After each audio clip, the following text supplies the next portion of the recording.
guys, it's Megan with Vigilante Vibes, and today I'm here with another character breakdown for you, and I am continuing my mutant coverage of the Marvel Universe, and today I want to talk about a pretty big one, but is still somehow underrated. Like, he has an entire TV show, but people still pretend he's not there.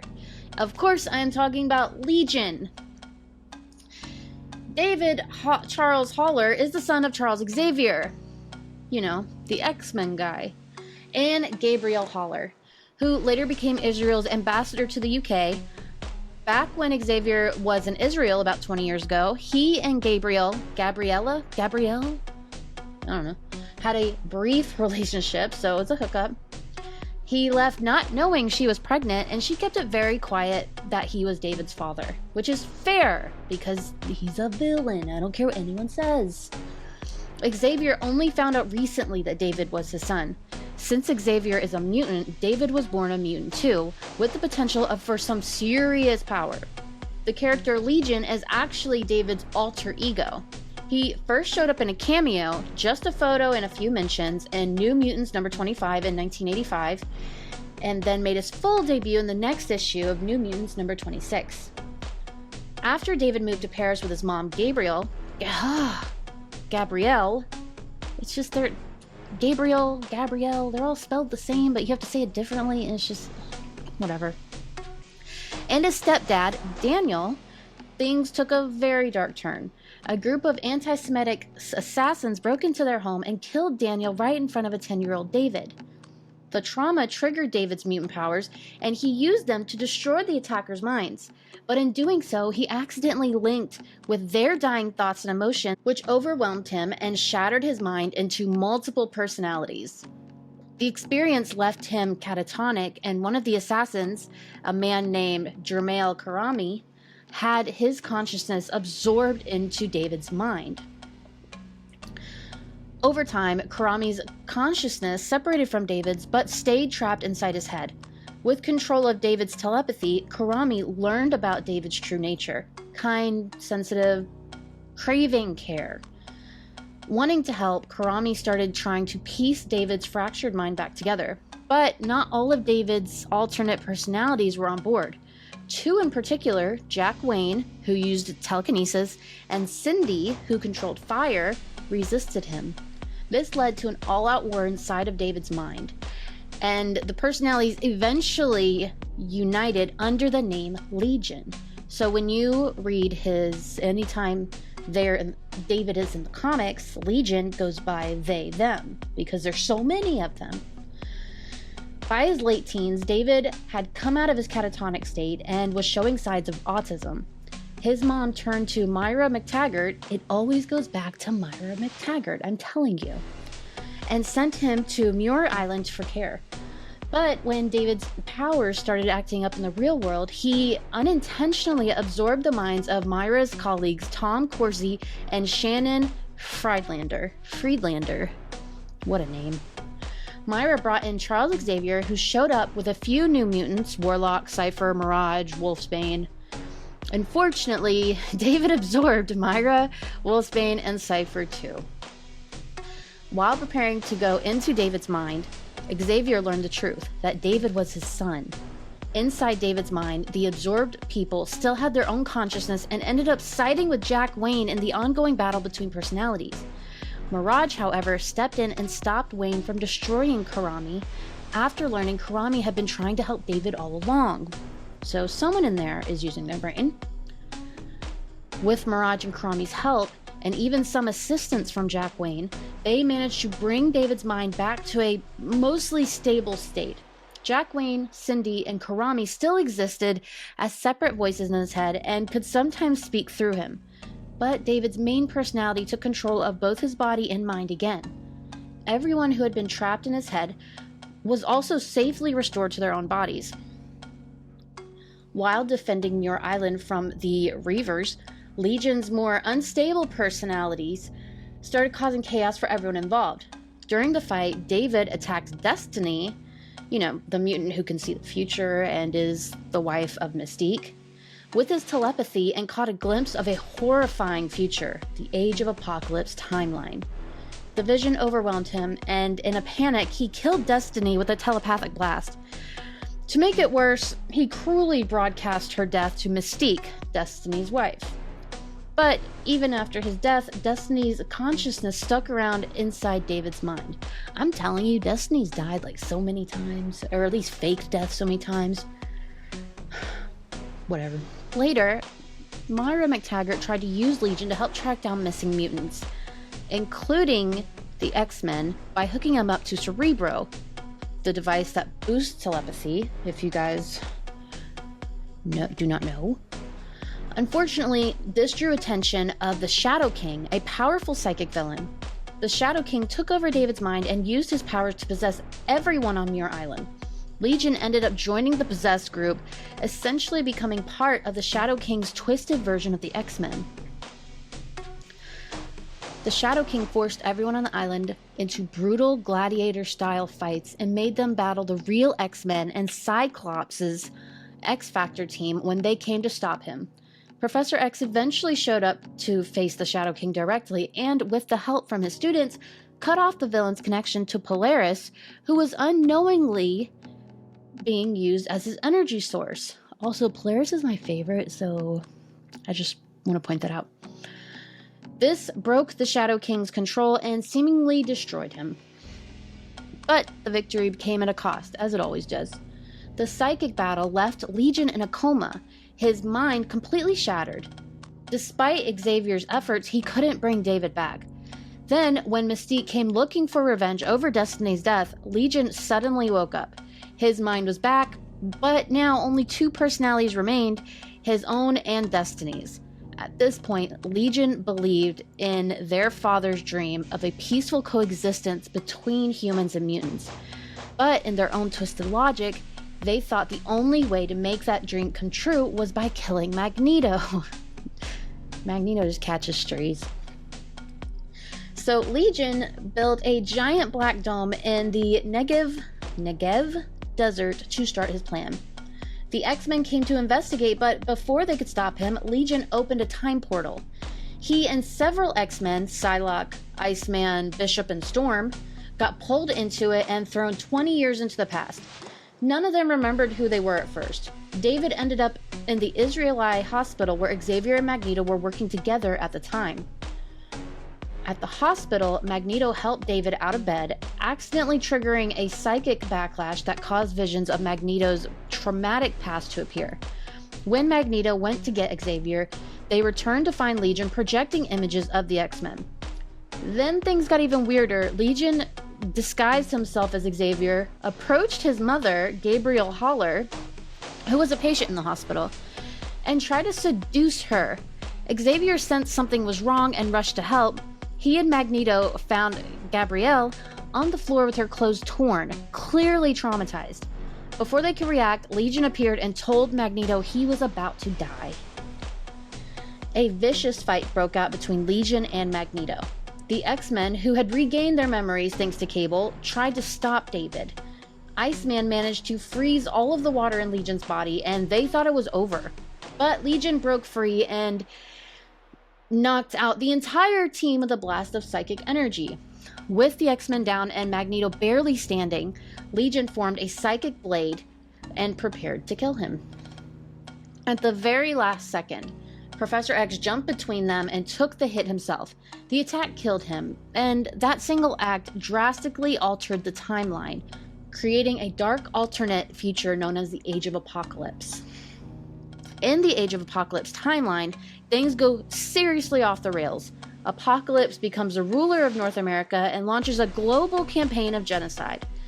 To stop this future from ever happening, Bishop teams up with the heroes of that timeline and travels back in time to prevent Charles Xavier's death.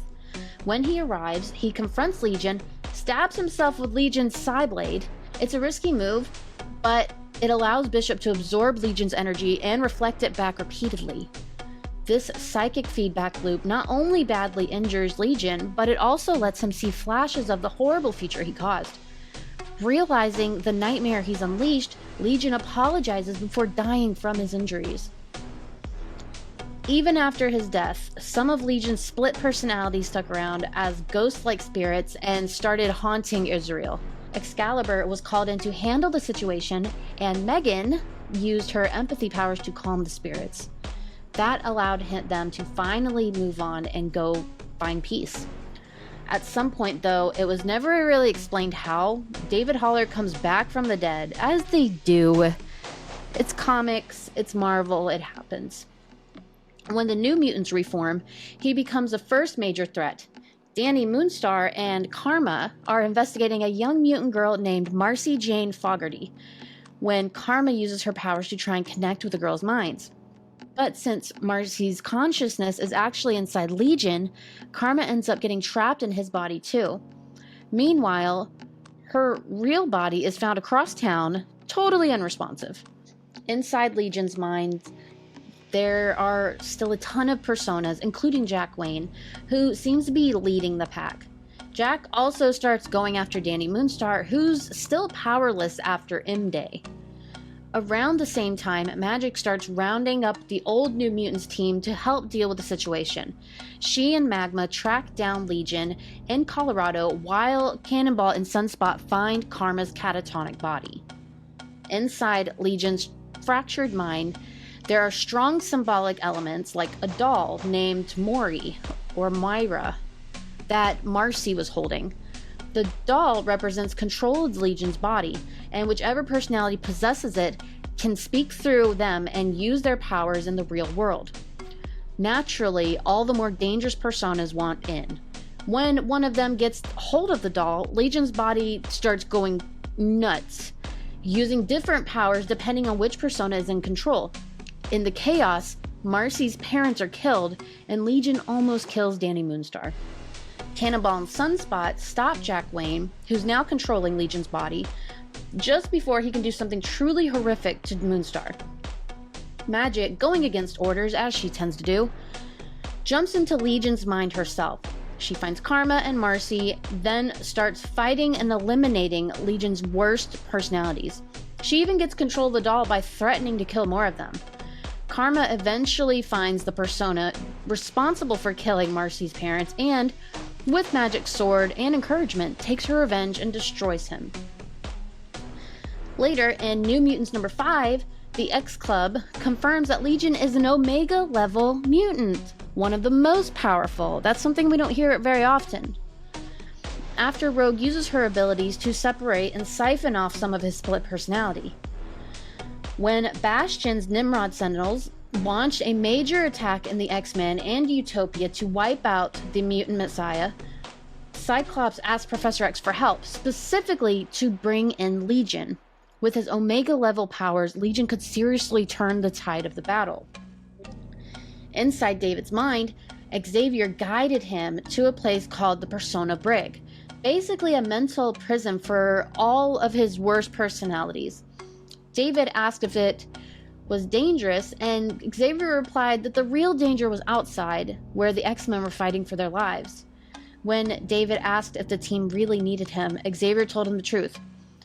They didn't just need David, they needed Legion. Using a special helmet that let Xavier choose which personality was in control, they unleashed Legion onto the battlefield. With his powers constantly shifting depending on who was in charge, the Nimrod Sentinels couldn't keep up, and Legion took down several of them. Once the fight was over, they returned him to the brig. Later, Magic convinced, well, more like forced, Legion to help her fight the Elder Gods who had trapped her in limbo. Tapping into one of his most powerful reality warping personas, Legion completely wiped out the gods. It turned out Magic had actually orchestrated Legion's return just so she could use him for this exact reason. Meanwhile, Dr. Nemesis was trying to cure Legion by deleting his various personalities, but he began questioning if erasing them was basically murder. To help him understand, Xavier took Nemesis inside Legion's mind, only to find that they were being blocked by a psychic defense mechanism that had taken the form of Myra McTaggart. It always goes back to Myra. This Myra had created an alternate reality inside David's mind to protect him, a place where Legion could be a hero and finally find peace. In his new world, mutants were being hunted after Jean Grey, as the Phoenix, destroyed Albany, and Magneto led a resistance force from a stronghold called the Fortress X. Legion was part of a group called the Force Warriors, who helped defend the base every day by rebuilding its protective walls. Eventually, Magneto, Shadowcat, and Blindfold started noticing that something was very off about Fortress X and the world around them. Rogue broke Professor X out of prison, also called the Brig, and he revealed the truth. The entire reality was fake, created inside Legion's mind. That's when the fake Myra appeared, still trying to convince everyone she was the real deal. Myra then made a final move. She dropped the Force Warriors' protective walls, allowing the military to invade and attack the mutants. As Xavier, Magneto, and Shadowcat tried to stop her, Legion stepped in. Myra broke down and told him she just wanted to make him happy. And now that her powers had grown, she had built an even better world for him. But David had learned from everything. While she was distracted, he gently placed a hand on her back and reabsorbed her into his mind. Then, using her powers, he undid everything and restored the world back to normal, the original Earth 616 reality. The mutants all returned to Utopia with no memory of the Age of X events. Xavier and Emma Frost later helped them recover those memories. Myra, still a part of David, offered once more to build him a perfect world, but this time he turned her down. So that is David Haller, child of Professor X in Legion. So I hope you guys were able to understand all that I was putting down. Legion / David Haller, it's a great character. It's one that I feel like is it's not used too often, but lately I've seen a lot more of them, especially with the new Giant Size run that's by Jackson, Lansing, and Colin Kelly. If you haven't checked it out, you should. I know not a lot of people are big fans of Ms. Marvel, which is a tragic shame, but they're a lot of fun. So, like always, I have some comics for you to check out just to get to know him even more and for you to do your own research. If I missed any, let me know in the comments, because it's very possible, because this is what I've read, and I have not read all of Marvel comics. So, New Mutants Volume 1, number 25, X-Men Legacy, Age of X, Legion Quest, Uncanny X-Men number 278 to 279, X-Factor number 69, Uncanny X-Men number 280, and X-Factor number 70. So, that is my breakdown of Legion. I hope you guys enjoyed it. Be sure to like and subscribe so you don't miss any more of these character breakdowns, because I want to put a spotlight on as many underrated characters that I can. So, until next time, have a marvelous day.